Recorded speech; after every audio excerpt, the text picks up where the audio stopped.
Hey, Perna. Yeah, Tom. Is 13 seconds a long time? Ooh. I mean, for some things, yeah. Okay. For sex, definitely. Okay.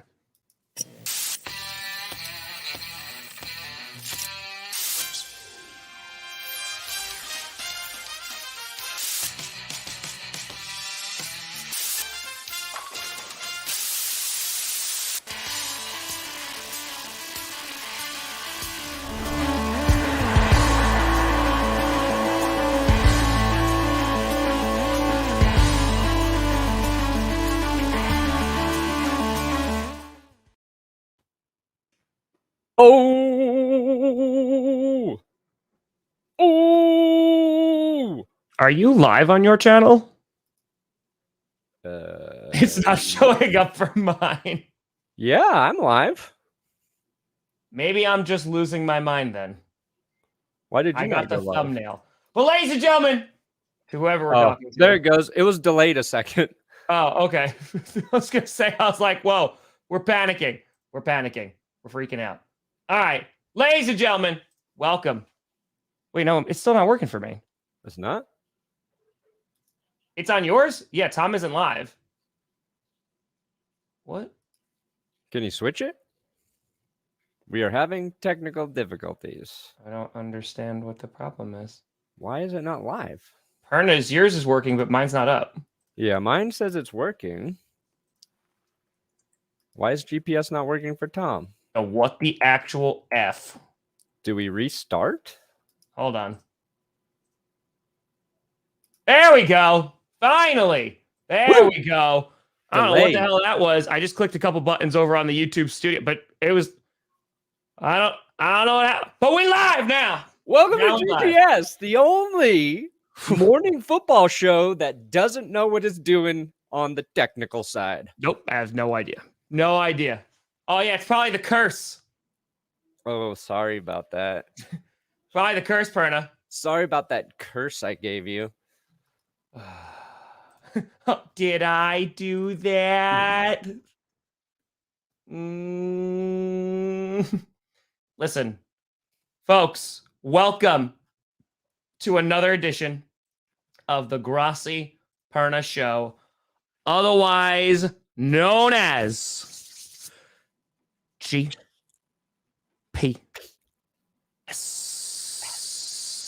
Sorry, we had to recalculate a little bit. See what you did there, GPS puns. Tom Grossi, Brandon Perna. We are here to break down the craziness that was the divisional round and arguably one of the best weekends of football, except if you're a Packers fan or a Titans fan or a Buccaneers fan or a Bills fan, ever. Yeah. Last night, we witnessed, I will be honest, probably one of the best games I've ever seen. One of the best. It was good. That was a damn good football game. I mean, the reason it's the best is because it was in the playoffs and the second round of the playoffs. Because I look back to games like the Broncos-Cowboys game between Manning and Romo where, you know, the final score is even higher and it's back and forth the whole game. Yep. The Chiefs-Rams game that was on Monday Night Football. Like, if you look back at those games and compare them, you might say that those ones technically are better, but they weren't in the postseason where everything matters even more. Yeah. And so it was good. It just had the wrong team win. 100%. Yeah. I mean, here's the thing.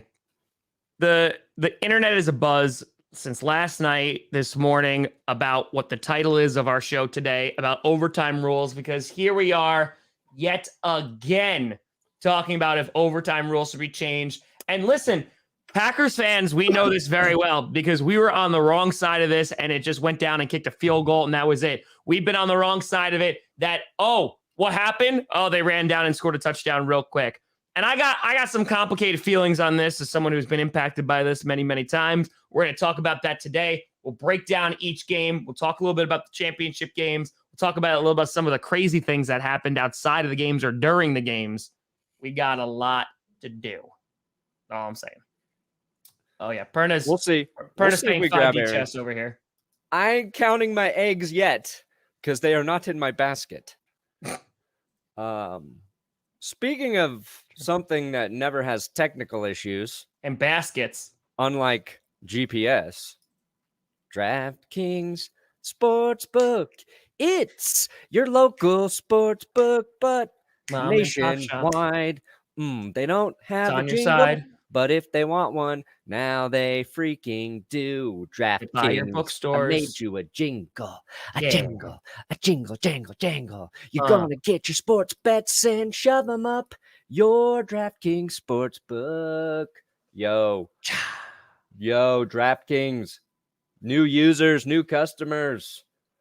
If you want to bet on sports, do it through DraftKings, who is an official sports betting partner of the NFL. Now, they've been given 56-1 odds through the playoffs. So new customers can bet $5 and get $280 in free bets on any game, assuming your team won, which this weekend was half of your teams won.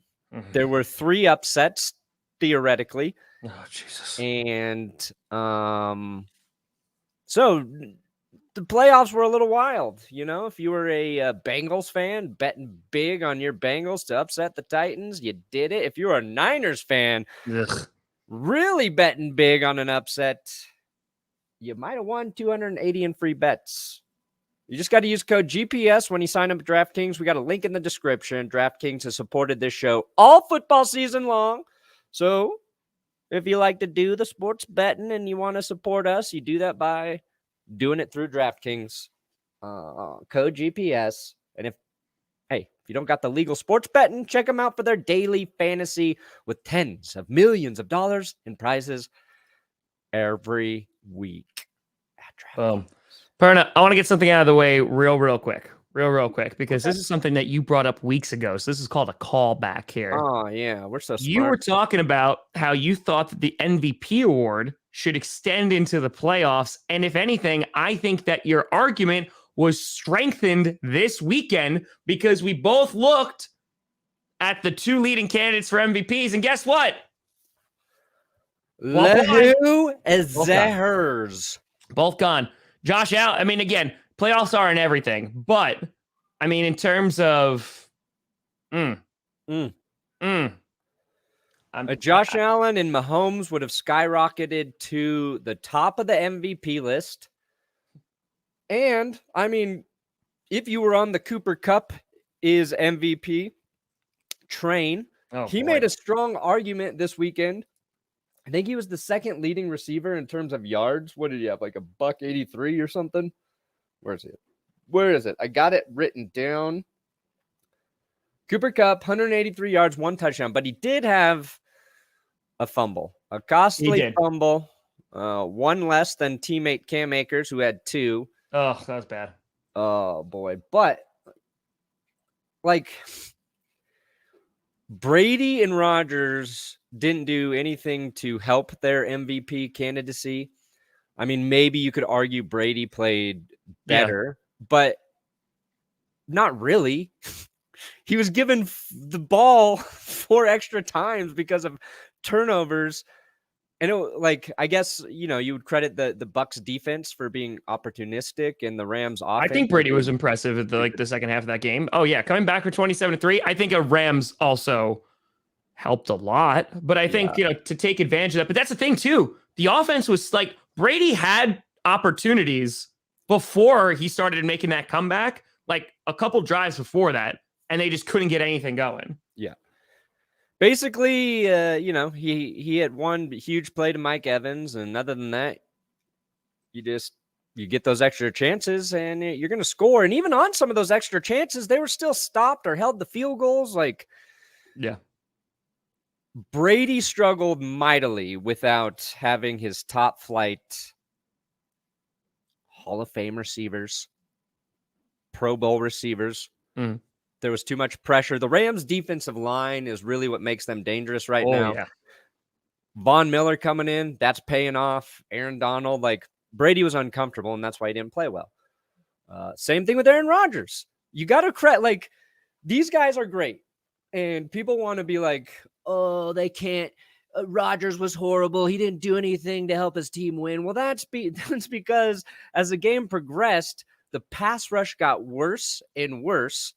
5 sacks there. And the cold. Like, it's funny too, because like leading up to a game like that, all they talked about was the cold. Cold weather. It's going to be so cold. This is going to screw over the 49ers. Well, that cold affects both teams. And I think it also limited what the Packers were able to do offensively. So it's, you want to see every quarterback do what Josh Allen and Patrick Mahomes did. Sure. But when they play defenses that are getting after, I mean, early on, Mahomes had pressure, but he just kept slipping. Dude, he literally covered in Vaseline. That's what really separates him right now from those other guys, and Josh Allen too. It's like they slip the pressure and they can still throw the ball anywhere on the field. It's freaking insane. But here's what I'm going to say, Perna, to your point here. Like, the 49ers defensive line was great. The Rams was great. The Titans sacked Joe Burrow 9 times. Yeah. So, yes and no. Like, I'll have a big talk about like the Packers when we get to them. But I feel like that there's a bunch of things to blame there. And if you're looking at that, and I'm not saying you are, I'm saying if you're looking at that and being like, well, it wasn't Aaron Rodgers' fault.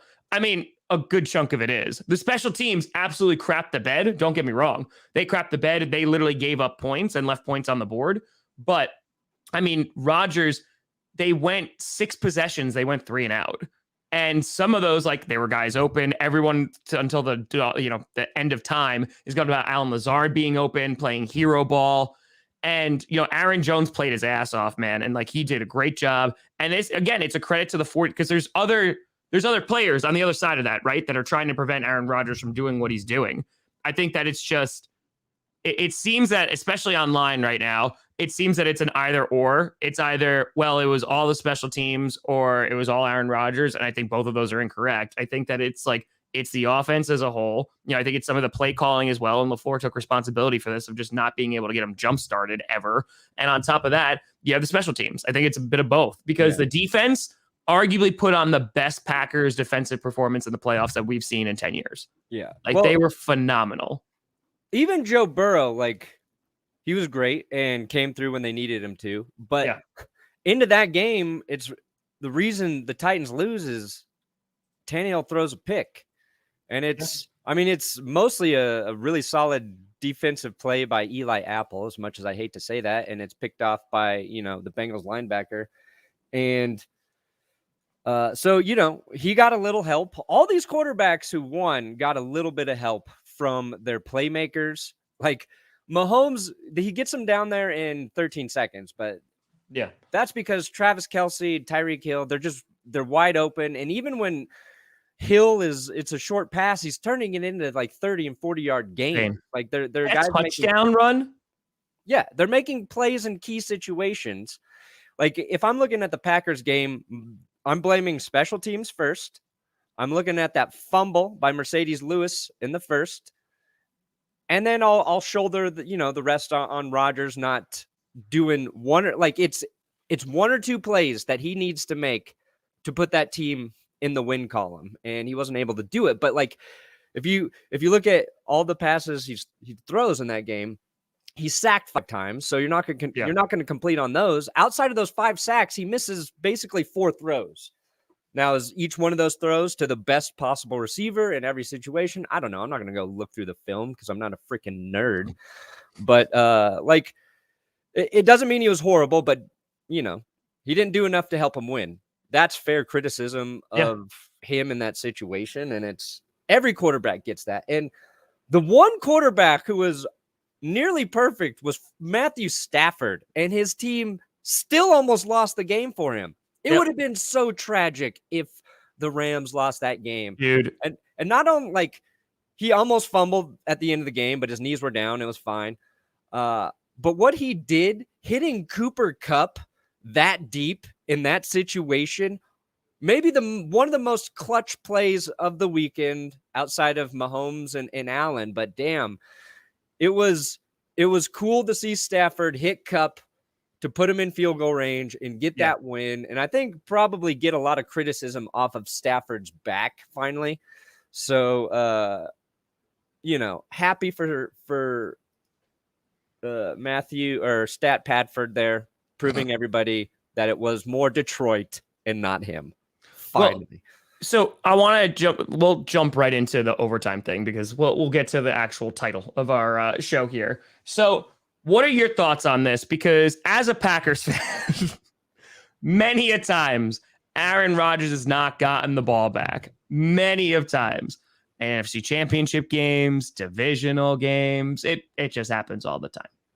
So a lot of people are suggesting like, hey, just give him one more quarter. Whoever has the most points after that quarter, done. That's it. There's some that are saying, hey, touchdown. Okay. The offense gets the ball back. They have an attempt to do it. And then it's sudden death. I'm curious, Pern, I want you to go first. I'm kind of like, what are your thoughts on the current OT rules, which were changed because originally it was just a field goal in which you had to go down, score a field goal, and then that was it. That was the game. And I will be honest, I hated that because it seemed like it was a bit, I don't want to say too easy, but it seemed too easy. So what are your thoughts on the current kind of landscape with overtime? Yeah. Thanks, Trent. First of all, you're welcome, Trent. I didn't mind the sudden death, even with the field goal, but that's because, that's all I knew growing up as a fan. Honestly, I like whatever rule favors the team I'm rooting for. So last night I was not rooting for the Chiefs, and I think it should be changed because of that. Now, I think in the regular season, the first touchdown, stick with it. Keep it. It's fine. Yeah. You've got more opportunities. But I think in a game like we had last night, it felt wrong that Josh Allen didn't get a chance to at least match a touchdown. Sure. And the way that game was going, it seemed inevitable that he would. But it's no gimme that, the Chiefs defense would give up a touchdown in that situation. So I think for the playoffs, you should give each team a chance to score a touchdown. Part of me thinks, you need your defense to stop them. You need your defense to stop them in 13. Like the defense stopping them with 13 seconds is more egregious to me than the defense not stopping them in overtime. Right. So I would, if you're like one of those people who's like defense got to do it, then fine. Yeah. At the end of the game, I totally agree. But once it's in overtime there, make the Chiefs defense also try to stop Buffalo's offense. And if they can't score a touchdown for the postseason only, I say do it. And Andy Reid was actually the man who tried to get the NFL to vote on changing that in 2019 after the Chiefs were bounced by the Patriots in the playoffs in overtime when Chiefs kind of had momentum starting to go their way at the end of that game. They had to fight back to get back into it. And in overtime, the Patriots scored a touchdown, bounced the Chiefs. Yeah. Reed tried to get it changed there, and they wouldn't even bring it to a vote. So it benefited them, but they tried to change it, and it would have possibly hurt them last night had that rule been changed. Yeah. Now your thoughts, Tom? I mean, how right am I? Yeah, I think you're spot on. I think that, I was texting with one of my Bills friends yesterday, and the thing wasn't like, oh, OT or anything like that. It was the 13 seconds. Yeah. Because, you need to have, again, defense for me is part of the game. I understand you're tired. And here's the thing, too. We say defense is part of the game, and it is, because we saw that, in the 49ers game, for example. That it is. However, don't get it twisted. The rules are there to make it an offensive game because that's what's exciting. And on top of that, there's rules that are there to protect offensive players and to make it usually a high scoring game. Yeah. So playoffs, maybe you change something. However, I think that, and I know that they're getting a lot of crap right now for not doing a squib kick, potentially. We talked about this last night and taking some time off the clock. I think if you're going to look at the Buffalo Bills and look at that offensive performance, which, good God, they put on a clinic, and Josh Allen was basically perfect. You are looking at those last 13 seconds. You're not looking at overtime, because I feel like it was a coin flip and whoever was going to get it was going to win. And that's disappointing. So if you're the Bills, don't let him get to that point, because he had 13 seconds to say, like, hey, don't go into overtime. I think like the Bills' mistake there was not being aggressive with their defense. Like, they're leaving too much space open, which is fine if the team you're playing doesn't have any timeouts, but the Chiefs had 3 timeouts. Yep. So 13 seconds is kind of an eternity. Yep. It's almost like it was almost like they were operating with NBA time of 13 seconds at that point. And I think, like, if you're the Bills, just man up on everyone and hold them. Hold them at the line of scrimmage. Take the 5-yard holding penalty 2 or 3 times in a row so that clock winds down, and then give them one play when they don't have the timeouts and they got to take like a Hail Mary shot. Like, yeah, they just, I mean, I don't know how in those situations you let the guys who are killing you get that open. And obviously the Bills would have liked to have Tre'Davious White there in that situation, who they lost early in the season. You know, they'd been playing well without him, but that's the kind of situation, a guy like that who can lock someone, at least one guy down, and you can defend properly. But also, like, the Chiefs skill players are just, they're so good. It's stupid. They are good. I just don't, I guess it's like and maybe I'm just being ignorant here. Like, maybe this is just like football knowledge that is beyond me. You know, I tried to learn as much as I possibly can about the game. I don't understand, if you're the Chiefs, why you're not running a draw play after you burn all of your timeouts. Like, because we saw another playoff team do that in the Cowboys, and they're America's team. So, like, I don't understand why you wouldn't want to replicate that. You know, just burn all your timeouts, you know, spike the ball a couple times just to kill some clock. It didn't make a lot of sense to me. But I feel like Patrick Mahomes all season long was pretending to be a little bit slower than he really was with his legs, because he looked like he was a little faster last night.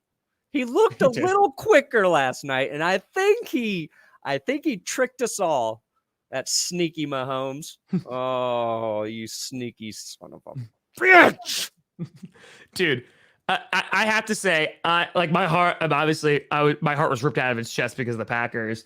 But, like, I felt it again for the Bills, man, because, like, they looked like one of the best teams coming into the divisional round. They stomped them, and if the Packers had, like, a potential storybook here, like, the Bills were right there too. And lack of consistency. You know, they lost some weird games, but, like, Josh Allen, I think, shut up a lot of people. Because there's every now and then there's those lingering doubts of, like, he put on, like, the performance of a lifetime for him. Yeah. And for him to go out there, and it honestly reminds me of the Packers, where it's like, you need to get one of these at home. Like, you need to get, like, that game in front of Buffalo, and then maybe, you know, can get it done. Yeah, well, it's just a reminder, like, it is really hard to win in the playoffs. And it's really hard to win even when your QB plays well. And you want to criticize, you know, guys like Rodgers or even Brady this weekend. We've seen those guys play incredibly well. Yeah. Many, many, many times. And sometimes once the playoffs arrive, that, like, any team can get to the Super Bowl. That's why the mentality is, like, just get into the postseason, because you don't know what's going to happen. And I think being overcritical of quarterbacks is kind of ridiculous in the postseason, because it's really when the idea of it being a team game, a team sport, more so, in my opinion, than any other sport out there, like, comes to fruition. And Mahomes, without, like, Tyreek Hill or Travis Kelce in those situations, I don't know if the Chiefs win.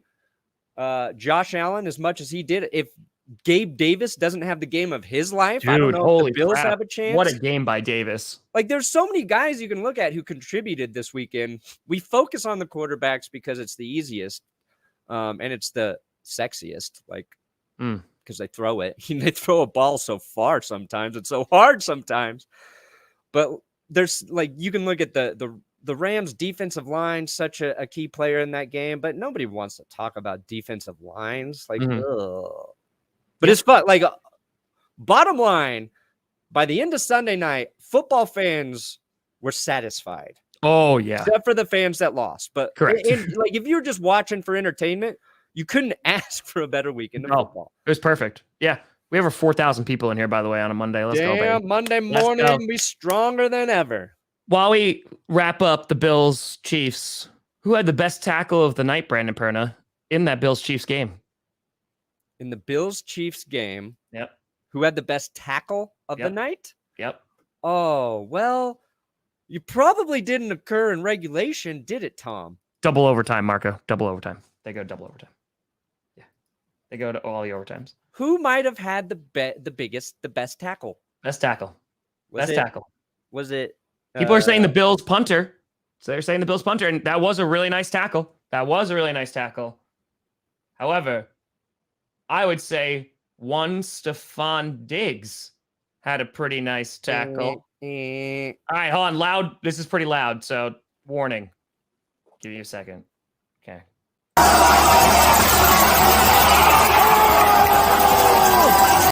There you go. There you go.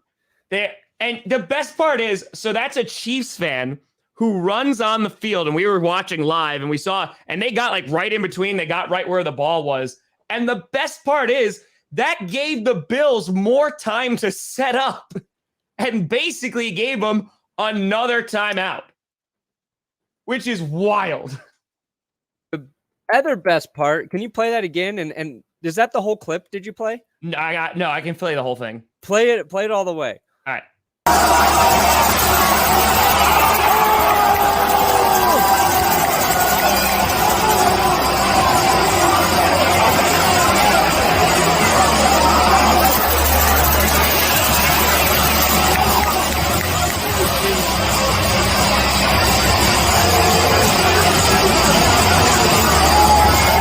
Okay, we good. Did you see Deion Dawkins just chuck the dude's shoe to infinity? He's like, yo, screw your shoe. You're getting off this field, but you ain't leaving with your shoe, idiot. He freaking chucked his shoe. For that alone, the Bills should be given another chance, a do-over game. I agree. And now, see, this is why the NFL should they should show the fans when they run on the field. I know they don't want to promote it, but it's good entertainment. It's good entertainment. Another thing, too, Tom, because we're talking about overtime, and we did. We saw a couple taunting penalties happen this weekend. Yes, we did. But why on earth was Tyreek Hill not flagged for taunting when he's spreading peace and love? He peace signed his way into the end zone. The peace sign's the whole reason we have the freaking taunting emphasis, because the Buccaneers did that to Tyreek Hill, and the NFL's like, this is disgusting. We need to get this out of the game. And let me just say, I don't think Tyreek Hill should be penalized for dropping the peace sign, okay? It's stupid to even consider penalizing somebody for that. It really is. But if you're going to do it in the playoffs for other things to other teams, you just got to be consistent with it, which they cannot do because it's such a subjective call. Just get it out of the dumb game. Get it out. You know what I think is the funniest thing about that entire Tyreek Hill picture? Because if you've seen the picture, I have it right here. Like, he is peace signing someone who's ahead of him. Yeah. He knows he's going to outrun him, and he's just like, hey, I'm still going to get a touch. He's like, you're not catching me, linebacker Matt Milano. Nope. I'm the fastest player on earth, idiot. Smell you later. I just thought that was fun. Like, just the confidence in that is just like, hey, Well, that's the thing too. If it was called taunting, though, wouldn't it still be a touchdown? It would just be enforced on the kickoff. Yeah, it'd be enforced on the kickoff. You push them back. Maybe that sparks a return or better field position. I think the Bills scored after that anyway. I don't think it actually mattered. No, but then that's the thing. You're not calling for a taunting. You're just calling for consistency because like if people are going to get called for taunting, then do it. I don't think anybody should be called for taunting because it's a stupid ass rule. Like, but it's like, it's bizarre that it was like a situation where everybody could see it happening live. Like a lot of the taunting, you don't even know when it occurs. Then they show a replay camera, and a couple guys are getting into each other's face. Yeah. What was it? Was Ndamukong Suh was flagged for taunting? Yep. Because he yelled at Stafford. Yep. And he thought Stafford kicked him, which he didn't. Ndamukong Suh hit Stafford as he's throwing, and he gets upset because Stafford's foot like got wrapped up in him, and then he got flagged for it, which hurt the Bucs. So I was like, all right, cool. Yes, we do. But even that dumb situation to call it. Eli Apple, I believe, was the other one who was flagged for taunting after his one of his interceptions. So yeah. All right. So that's all right. We talked about Chiefs Bills. Let's circle back a little bit. You want to talk? Let's do the Sunday games. We'll just knock out the Sunday games. Yeah. Knock out the Sunday games. All right. So yeah, the Rams taking on the Tampa Bay Buccaneers, going up 27-3. Everyone was like, ha ha ha, it's close to 28-3. And then it started happening. Yep. In which the Rams had one of the most epic collapses that I've seen, in which if they lost that game, you know who was rooting for that? Falcons fans. Because if they lost that game, the Falcons would have been like, thank God we don't got to see 28-3 anymore. 27-3 is going to be the new thing. Like, holy crap. Fumbles. All Cam Akers, man. And that's the thing. He could have scored before, too. He fumbled on the 1-yard line. That was his first fumble. Fumbles the ball. Bad erratic snap. Everything went the Buccaneers' way, and they come back and tie the game, and you go, oh, crap. If this goes into overtime, we've all seen this before. The amount of people online in the stream, oh, well, this is rigged. It's rigged. I can't tell you how many people were like, oh, yeah, this is it. This is scripted, the whole 9 yards. I love the conspiracies. I love it. And then Stafford coming in clutch, Cooper Kupp, field goal, boom. Again, another QB didn't utilize the quarterback draw with no timeout left. Don't understand it, but that's just beyond me. Stafford, though, played a damn good football game. Is there concerns about the Rams, or is it just the Buccaneers are that good? Because I feel like I'm concerned about the Rams and their dumb mistakes. Like, that's what's cost them all season long. It was the Stafford picks for a stretch there, right? Where they're losing some games. And then this game, it was your running back, who you were lucky to get back. I question after that fumble on the goal, like, because that would have been the dagger. Had Cam Akers scored before halftime, and why did the Rams have an extra opportunity there, Tom? Oh, because Tom Brady threw an ugly interception. Desperate Brady chucks it up for a prayer, and nobody is there to save him. But then Cam Akers fumbles on the one. Blown touchdown, probably at least 3 points. Your center snaps the ball when you're not prepared for it. Man, can't have that. I watched a Super Bowl start that way, and it did not work out well. It did not work out well for my Broncos. Akers fumbles again.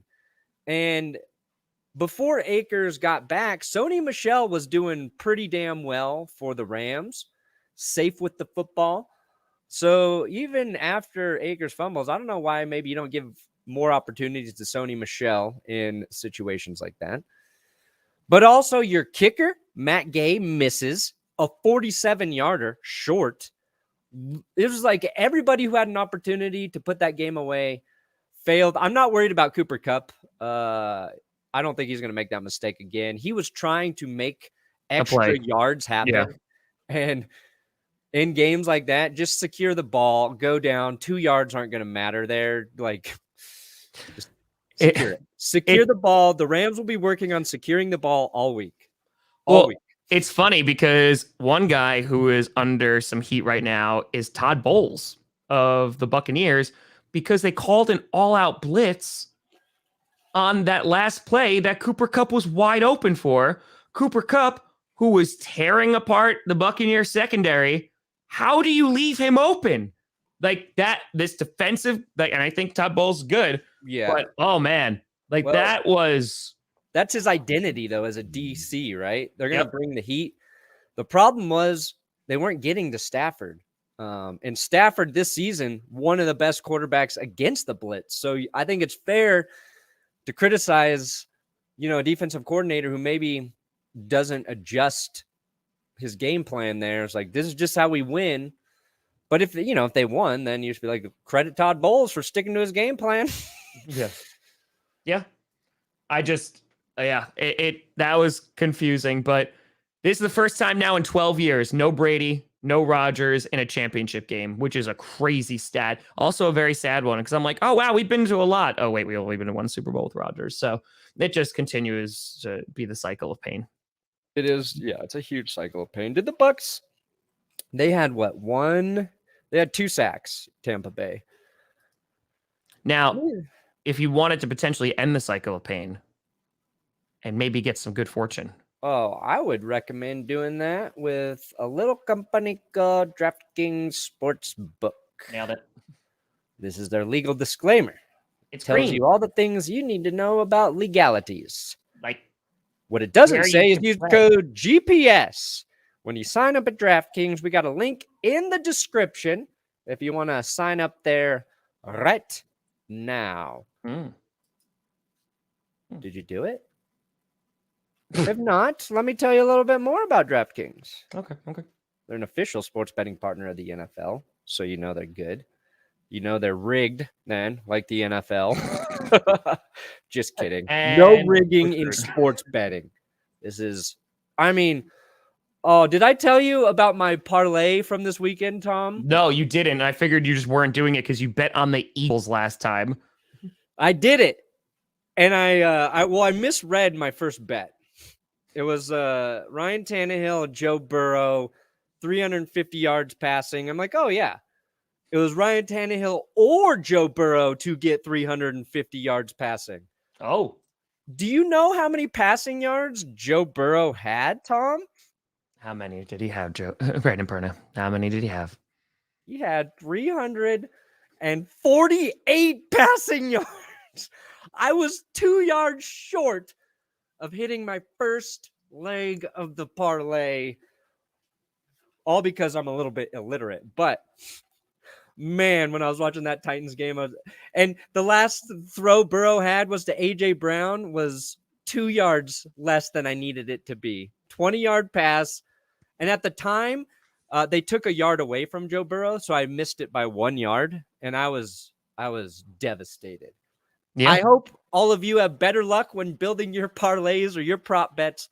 If you're going to do it, just do it through DraftKings Sportsbook. They're giving everyone 56-1 odds in honor of Super Bowl 56. You bet $5, you can get 280 in free bets. And when you get those free bets, use them. Use them wisely. The last several bets, the only ones I've won are my free bonus bets. So there you go. It's a good way to get a little extra cash in your account there. I got rich last night. I'll tell you who's happy. YouTube, who takes 30% of everything. Tom Grossi made $900 in a span of 5 minutes. So minus 30%, whatever that is. Yeah, so $600. There's the one. All right. Let's talk about the Bengals-Titans game, which seems like it was a lifetime ago. And then we'll get to the Packers. Exactly. All right. Joe Burrow sacked 9 times.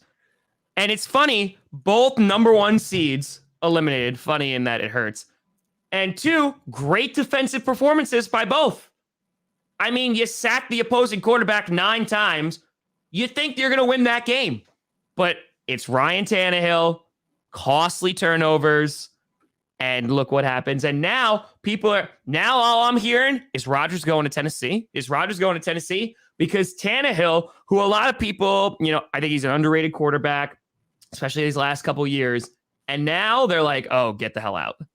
Like, people at Tennessee are done with Ryan Tannehill. Yeah. Because now they're like, he's the problem. We're going to stream the AFC together. Yeah. AFC. That's it, baby. Bengals Chiefs. If you're a Chiefs fan, come watch me be miserable, possibly. Mm-hmm. I mean, if I'm the Titans, though, I'd think about drafting a QB. Like, Tannehill's good enough to get you into the playoffs. I don't think good enough to get you to the Super Bowl on his own, but I also think that's Jimmy Garoppolo. And weird things can happen in the postseason. Tennessee, everything runs through Derrick Henry. And what we feared would be a reality is that Henry was not Derrick Henry-esque. You know, I think he needs a little time to get used to having a metal plate in his foot when he runs. Also, the Bengals defense contained him. And also, if we want to talk about coaching mistakes, why was Dante Foreman not given more opportunities? Because he looked quick, like the more explosive runner. Yep. It looked like he had the hot hand. And I criticized Pat Shurmur for this throughout the Broncos season when Melvin Gordon or Javonte Williams, one was looking like they were having like the more explosive game, and they just kept doing the one series in, one series out. Don't care. Don't put that on Vrabel or whoever the hell the Titans OC is for being like, look, we got to feature Foreman more right now. I know Henry's Henry, but I think on one of the final drives, Henry got stuffed on that 4th and 1 after Ryan Tannehill on 3rd and 1 kept it. I don't know. Like, that's the type of stuff you question, especially Titans fans. They're like, it was this play, and it was that play. I think they made a mistake giving Henry too many carries.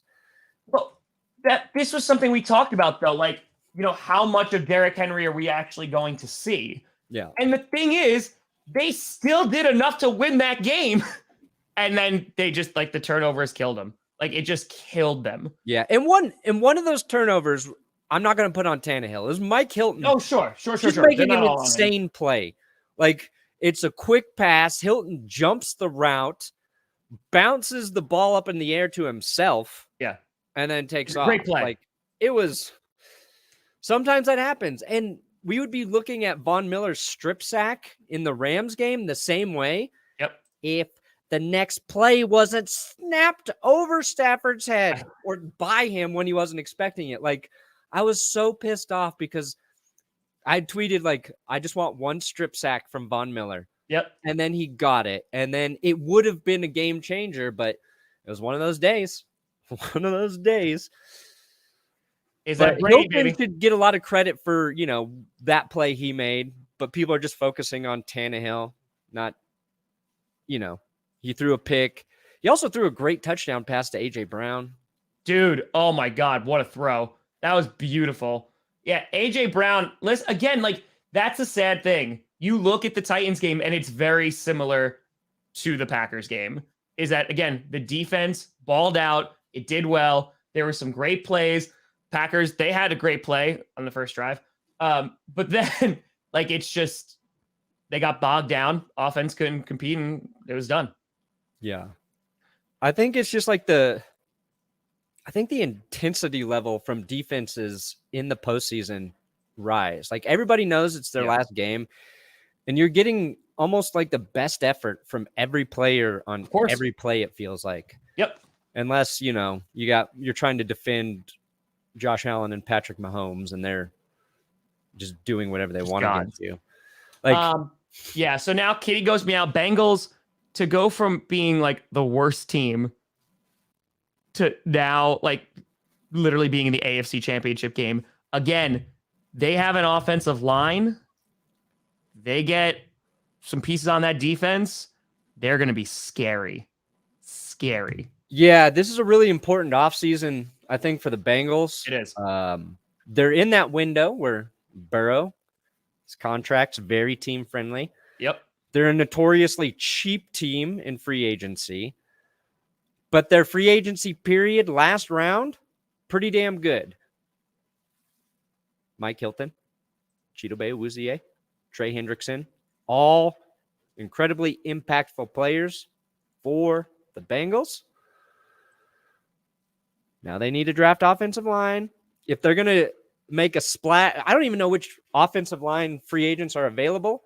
Whoa, 69. Whoa. Hey. Got hey. We got you, flatulent one. Nice. Name. Nice. So yeah, they shore up that offensive line, and we will be just as worried, I feel like, about the Bengals offense as we are the Chiefs and the Bills. Like the AFC, the playoffs could be nuts for a while if the Bengals build in their trenches just a bit.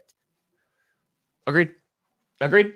Now, before we jump into the Green Bay Packers, I don't know if you saw this, Perna, but I thought this was funny. Did you see Eli Apple tweeting last night? Yeah, he's a trash talker. I don't know which fan base I hate more. Probably the Saints, but it's close with the Giants. It's a toss-up. Yeah. And then following it up with this number. New Orleans, the dirtiest, smelliest city. It has the worst food ever. It's that swine and crawfish that's killing your brains. At 1:32 a.m., Eli Apple's talking about crawfish. Yeah. So I will say Bourbon Street is one of the most disgusting places on earth. I've been there. I've spent some nights there, bachelor partying it up. And by the end of the night, I'm like, this place is disgusting. Like it just gets so filthy. And all the food, all the food is fried.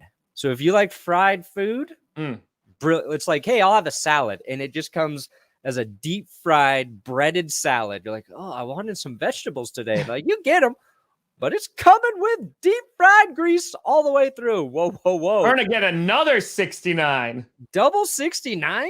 Oh, babe. Hey. There Two you go. 69s. I think that's just missionary. I think, that's what, just what put it you is. back You're in like, it. hey, baby, you want to do double 69 tonight? They're like, you mean just regular? Normal, most comfortable intercourse? Yep. That's great the to one. me. Missionary, All right, Perna. very underrated. Let's talk about it. Okay. The San Francisco 49ers taking on the Packers. And I should have known this was from the pregame. This might be a little bit loud, folks, so watch your ears. Robbie Gould, as the Packers are running out of the tunnel. 35 or 45. I'd say 45. It's going down. Yeah, but Tampa, they can have a crowd. Tampa can show up.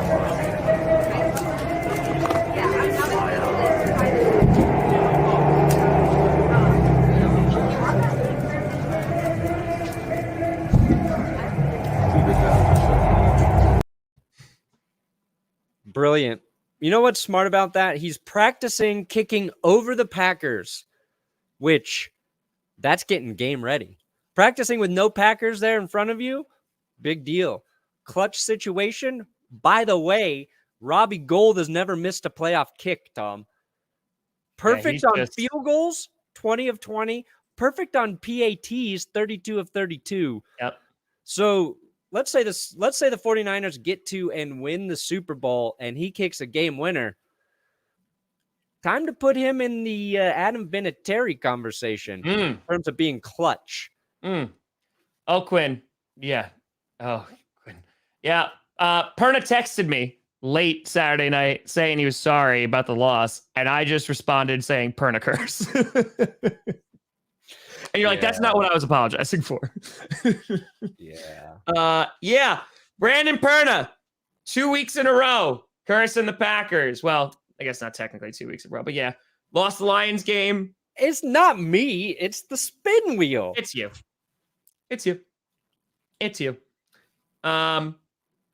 Yeah.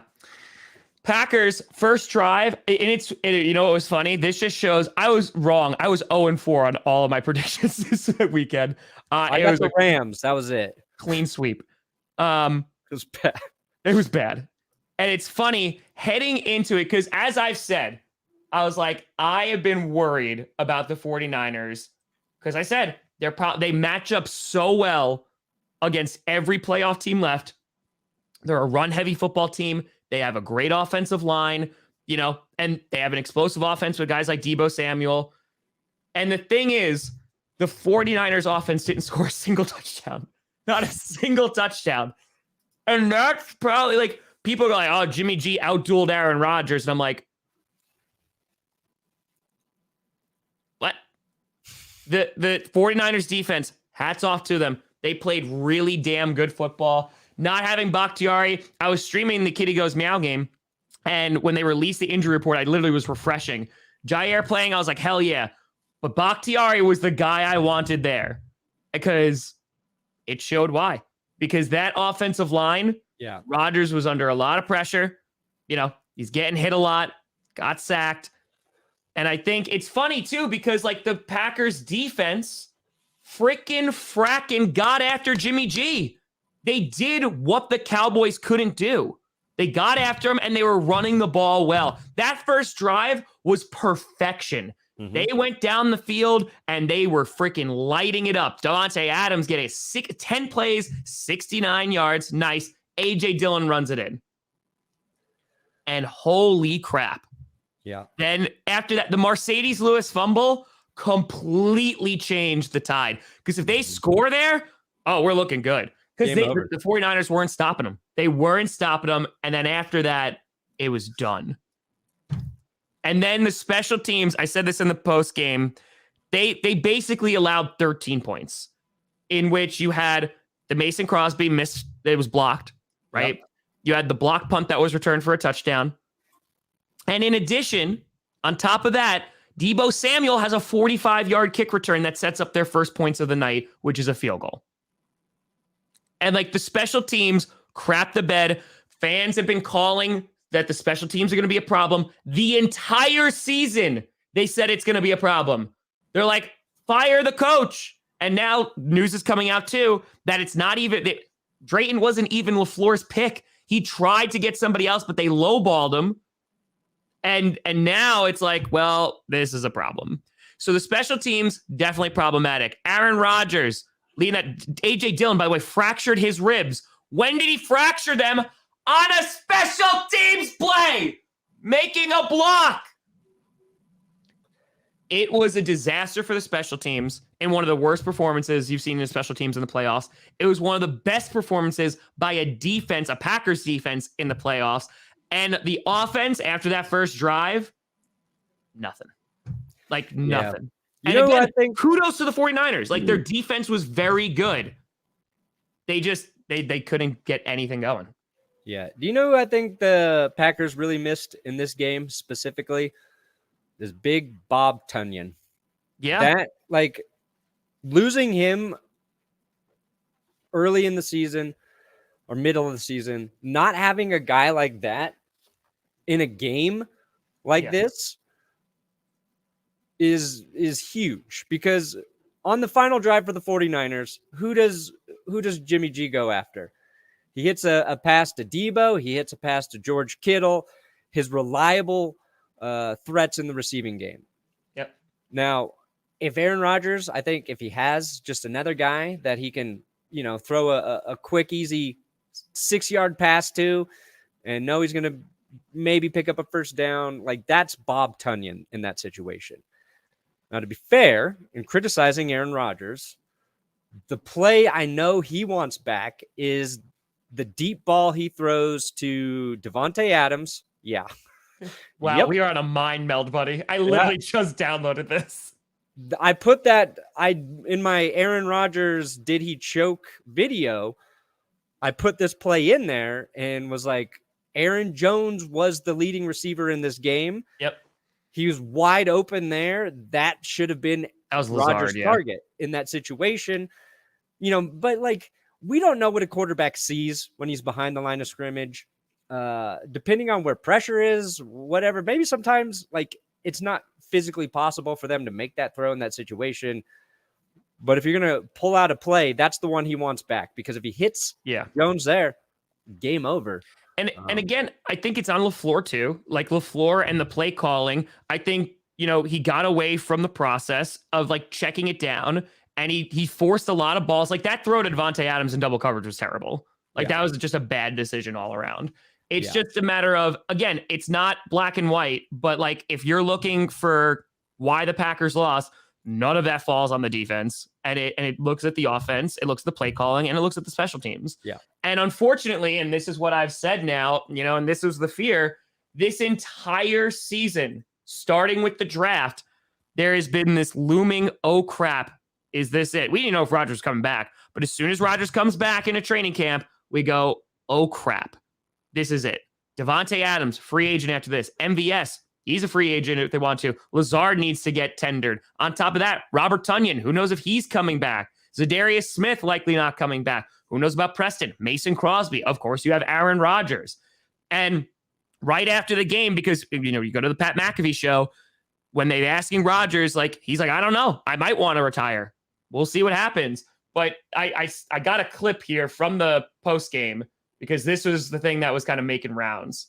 So many guys' contracts are up or on the brink or salary cap stuff. So a lot of decisions to be made. I don't want to be a part of a rebuild if I'm going to keep playing. So a lot of decisions, in the next couple of months. So there's a lot there. We got a nice non-rebuilt team right here in Denver, Colorado. Great defense, lots of skilled players. Maybe one piece away on the offensive line. Aaron Rodgers, we will take you to the Super Bowl, and you will never, ever lose to the 49ers in the playoffs. Possibly the Super Bowl, but not in the playoffs. Well, there's two things there. One, Devontae Adams on the Bears. Can you afford that? I mean, you already pissed off one great wide receiver now in Robinson. Do you want to piss off a second? But what I will say is that I don't think Aaron Rodgers is coming back. I don't think there's any way that's coming back. The Packers are over $40 million over the cap. They have so many decisions that they need to make. And people are like, well, what can you franchise tag Adam? No, that's going to cost $20 million that they don't have right now. And then to even try to trade him, but they don't have the $20 million to even franchise tag him to do it. So that's a problem. Rodgers, if he comes back, he's going to get traded. You had Lafleur saying that he wants him back. He definitely wants him back. Yeah. But I just looking at it from the cap wise, like I don't see it happening considering all of these people are going to be gone. It's going to be Mercedes Lewis. I feel so bad for him. Randall Cobb, good God. When we talked about that on the show last week.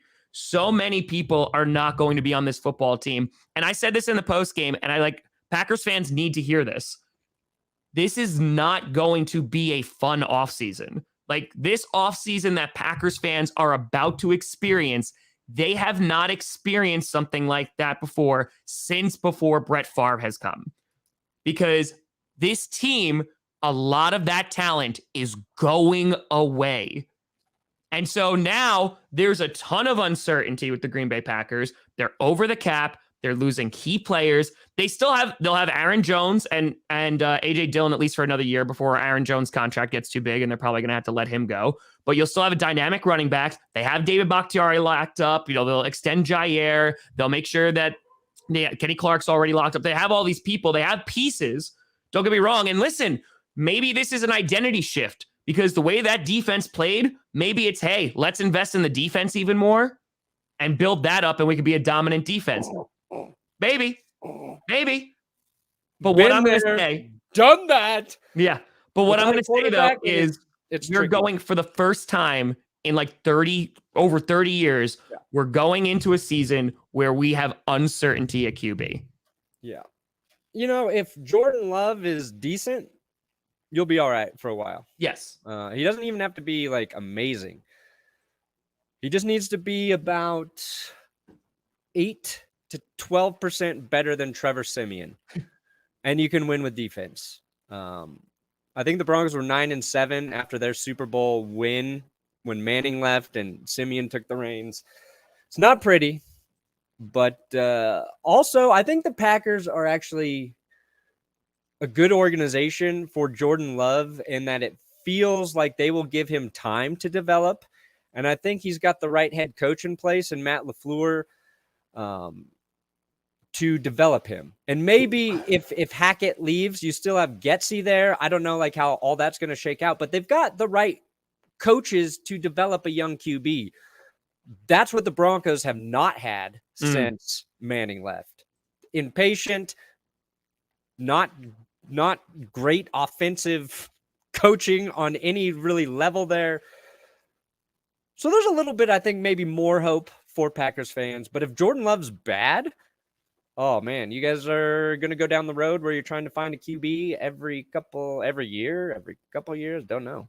Well, the thing is too, it's funny. You start the season and everyone hates Goody because like this rift between him and Aaron Rodgers and stuff. Brian Gutekunst did a fantastic job building a deep roster.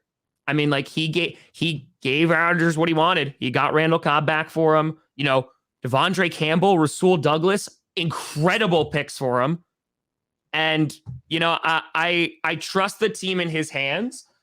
It's just gonna be a matter of one, the Green Bay Packers need to hit a home run on this draft. These next two drafts are going to be so crucial for them. Well, yeah. They need a wide receiver because like all our wide receivers are gone, but they're going to need wide receivers.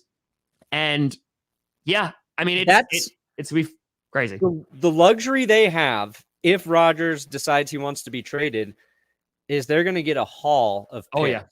Yep. So they can rebuild very quickly through this draft.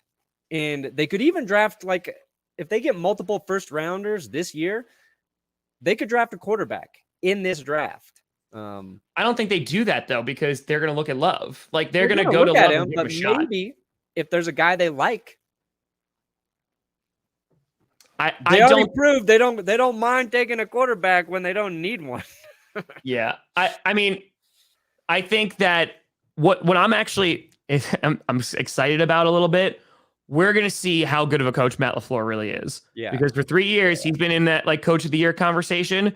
And every single year, it's like, well, he has Aaron Rodgers. We're going to see how good he is with Jordan Love. Yes.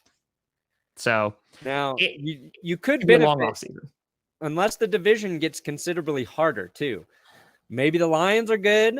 Maybe the Bears are competitive, or maybe the Vikings are. But if they continue to be who they are, it's a very winnable division still. Like, you're not dealing with stupid-ass Patrick Mahomes. You're not getting beat by the Raiders for no reason. You don't have Justin Herbert up and coming. And still just praying for Aaron Rodgers. Oh. My biggest concern with Rodgers is how long he's actually going to want to play. Like, if he comes to the Broncos, that's the guy I want. I want him over Russell Wilson. We're still over the cap before we even sign anybody, Alex. Sorry, go ahead, Brandon. Yeah. I'm like, he's so unpredictable. I feel like he could be like, yeah, I'm going to come to Denver. I'm going to sign a 5-year deal. Let's do it. And then after 1 year, it's like, nah, I'm going to retire. Yeah. But we'll see. I don't know. Like I said, folks, it's going to be, if you're a Packers fan, and I said this on Twitter, and listen, there's not going to be a single fan base out there that's going to cry if the Packers are bad. Not a single one, because they had back-to-back Hall of Fame QBs. Like they've had incredible play. They have the 2 Super Bowl rings, what have you. It's weird because what I've started to see a little bit online, and like this comes from a very, I understand that this comes from a very like pompous place, and that's not how I mean it to sound. But, and like Perna, you've experienced this too. It's a matter of when your team is successful, right? And what I mean by successful is you are in the playoffs often, right? That becomes the expectation. And in Green Bay, Wisconsin, since the 90s, every single season has been it's Super Bowl or bust. And that's it. So out of 30 years, 2 seasons have been okay for basically this fan base. And you call it entitled, and like I know people could say it's an entitled town and what have you. The thing is, this year in particular, this was like, we have the window's closed after this for at least a little bit. Not saying they'll be bad forever, but like it's closed for a little bit. And now it's a matter of you do that for my entire lifetime. It's Super Bowl or bust, and you don't get there. it's freaking exhausting, man. And it hurts. Yeah. Like, again, and that sounds like Lions fans are hearing this right now. They're like, oh, just suck it. Like, we don't care. Like, we wish that we had that. And it's a different mentality. I've talked to fans now for 7 years, and I've talked to Browns fans and Lions fans and of all these organizations that they're like, hey, yeah, Alex, you need a lot of money for draft picks. Yes, they're still negative. So the thing is that now maybe expectations change a little bit.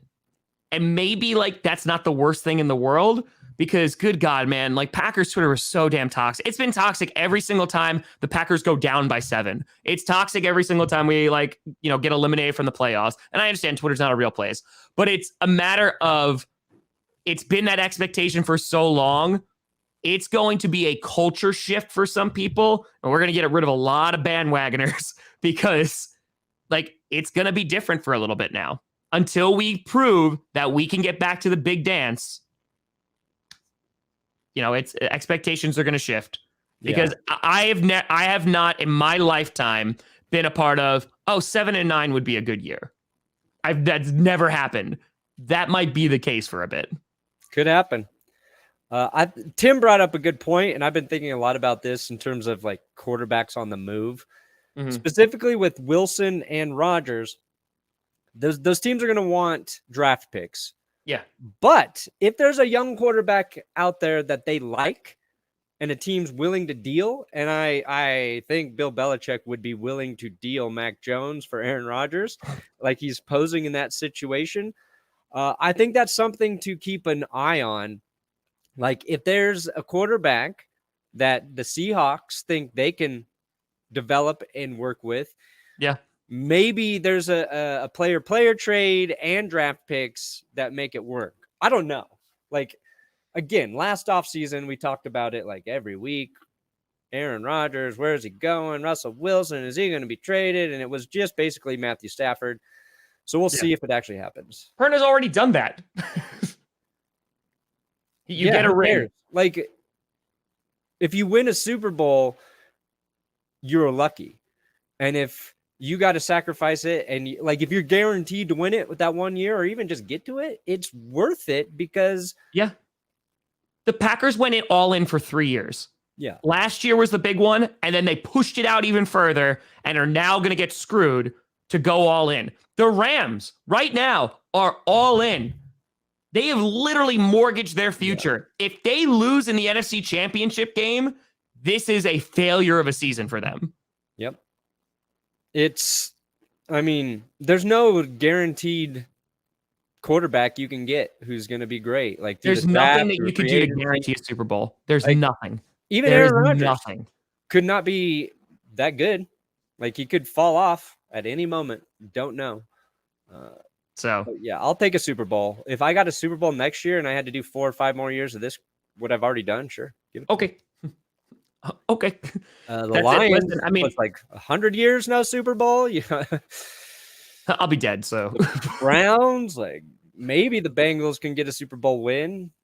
Yeah, but we'll see. There you go, Demetrius. There you go, Robbie Gould. Didn't you let Robbie Gould go though? Maybe the double doink wouldn't have happened. I don't know. All I know is this offseason is going to be wild.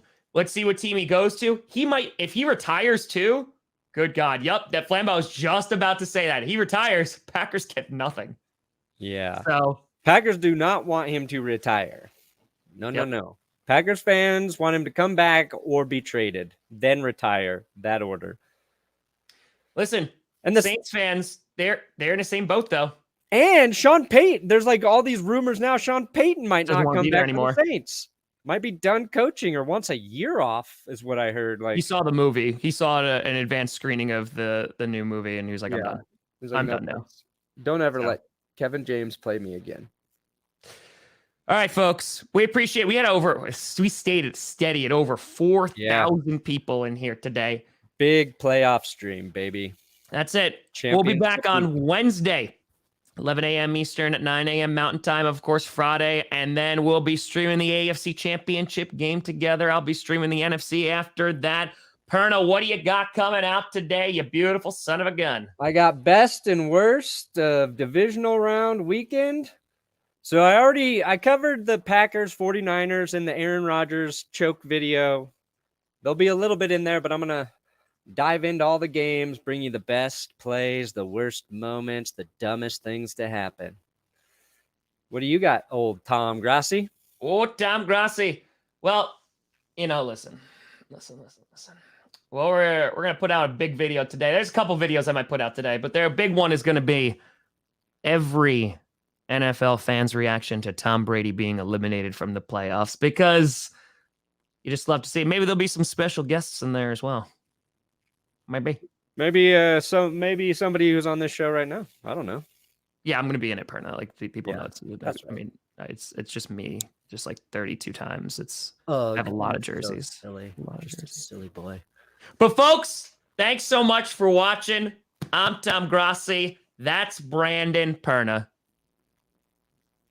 This is GPS, and you have been navigated. And you've reached your destination, which is the AFC Championship and NFC Championship games.